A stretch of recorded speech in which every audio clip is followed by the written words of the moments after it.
जादुई शिव जी की मूर्ति। एक गांव में मीरा रहती थी। वह हर रोज पास के एक मंदिर में शिव जी की पूजा करती थी। वह थी तो गरीब, लेकिन उसकी भक्ति और विश्वास अटूट था। मीरा को बरसों बीत गया शिव जी की पूजा करते हुए।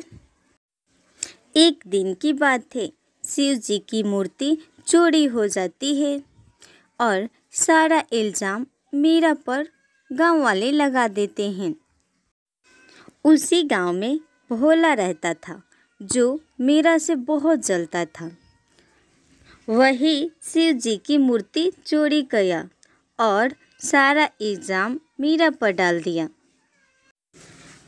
अगले दिन उस गांव के मुखिया को इस बात की पता लगा तो वह मीरा को बुलाए और 2 दिन की समय दिए कि अगर 2 दिन में तुम मूर्ति नहीं मिली तो तुझे गांव से निकाल दिए जाएंगे।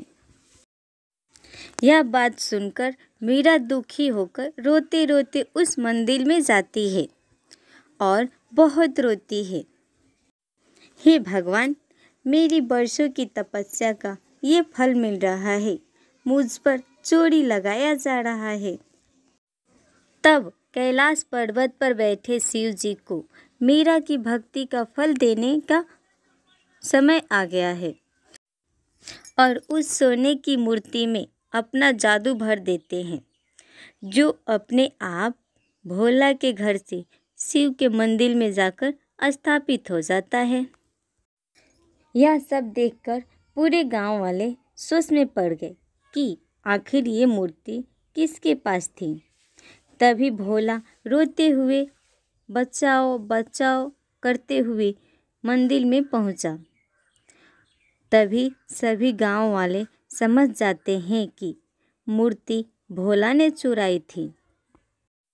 भोला को मूर्ति चुराने की अपराध में उसकी आवाज़ चली जाती है।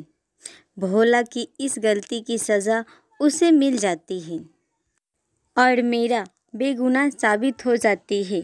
मीरा को उसकी सच्ची भक्ति का फल मिल गया।